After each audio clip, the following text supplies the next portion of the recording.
Hi, this is Brent from Production Expert, and in this short series of videos, we're going to be taking a look at Arturia analog labs and pigments. I've prepared a short piece of music that I've composed, and I'm going to play it, and then we're going to break down the sound design process behind this entire track.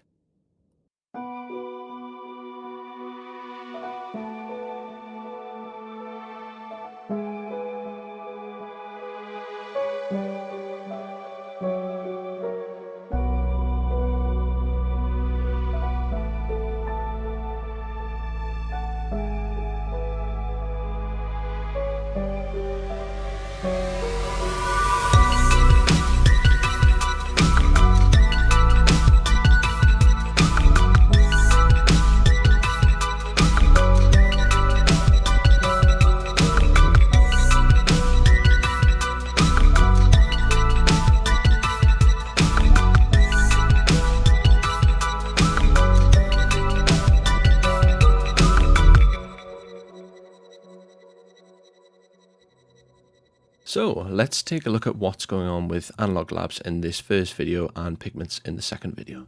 So I've got a couple of different analog labs instances on the side here, and the reason for that is because I want to show you all the different things that you can do with analog labs. So the first track here is just a preset. It's Strawberry Flutes and it's a Mellotron preset. And I think this is going to do a great job of exemplifying all of the different presets that come with analog labs. So you have synths, pianos, organs, and multi. So synths, you've got a big selection here of different types of synths, and more importantly, you have the exact recreations that they're going after here. So you have a really vast array of sounds here, and the presets that come with them sound fantastic. The same goes with pianos, organs, and multis, which is sort of like a sound design venture that Arturia have gone down themselves, where they've combined instruments, which we'll look at in just a moment.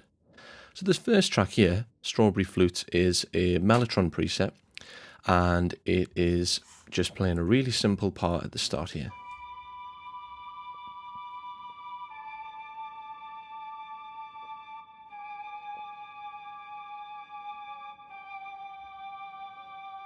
So it's playing the top line there, and it's creating sort of like an eerie texture, a little bit ominous.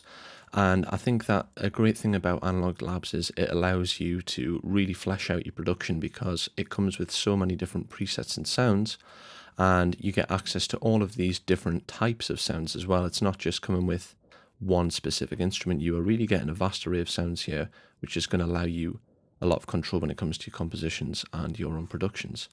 Now, if we go a little bit more in depth with the actual presets, we can adjust the parameters here. And the nice thing about these parameters is they actually map to Arturia Analog Lab controllers if you own one of these. So they're pre-mapped. If you touch your controllers, these will all already be set up with the MIDI controls.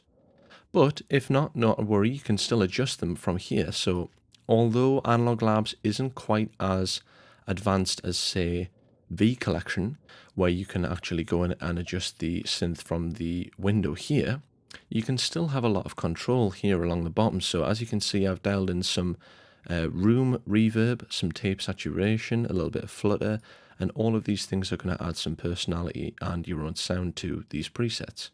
As well as that, you've got control of your ADSR along the bottom here, and you can adjust all of the parameters to whatever you feel within this sound set. So if we move on to the next track, I've got an Obi bass here.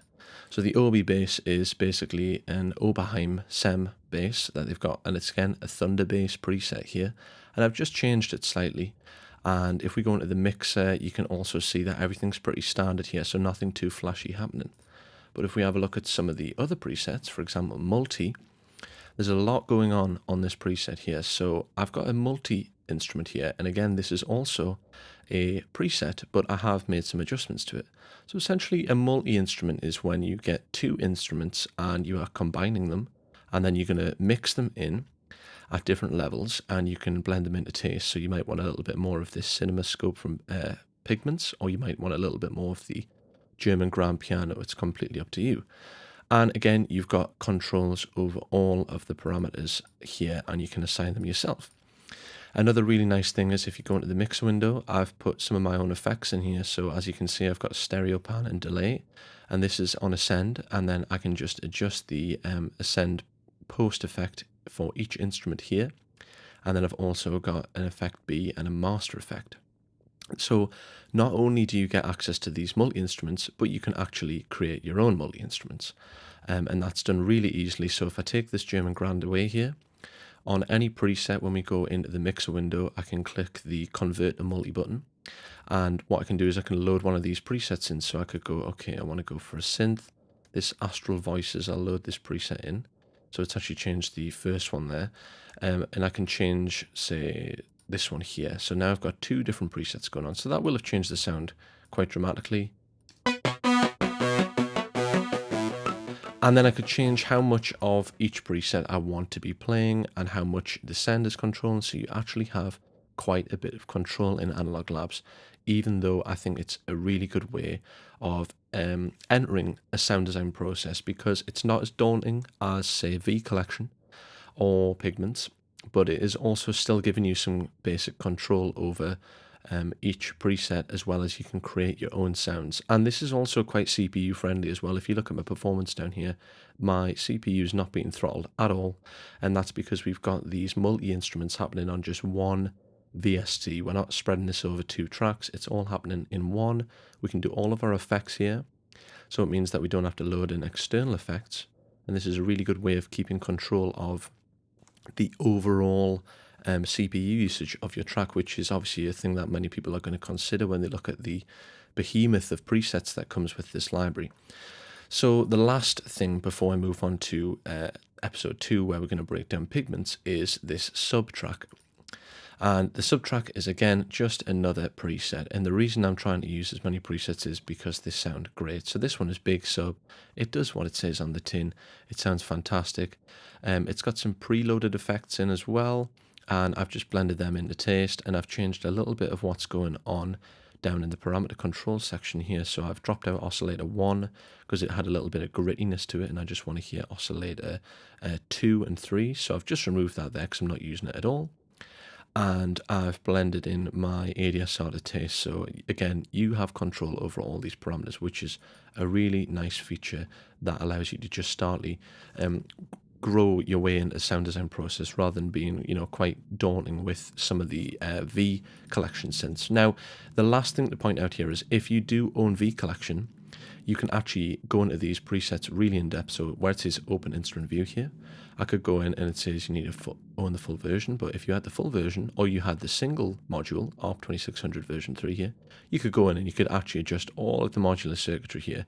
And I think that's a good thing for upgrading. So say you got Analog Labs, later on you could upgrade to V Collection when you really want to go down the sound design tunnel a little bit more. So I hope that video was quite useful. We're going to go into Pigments in the next video and break down a little bit more of the sound design process there. And Pigments is a little bit more advanced when it comes to sound design parameters and controls. So stay tuned for the next one, and I hope you got something from this.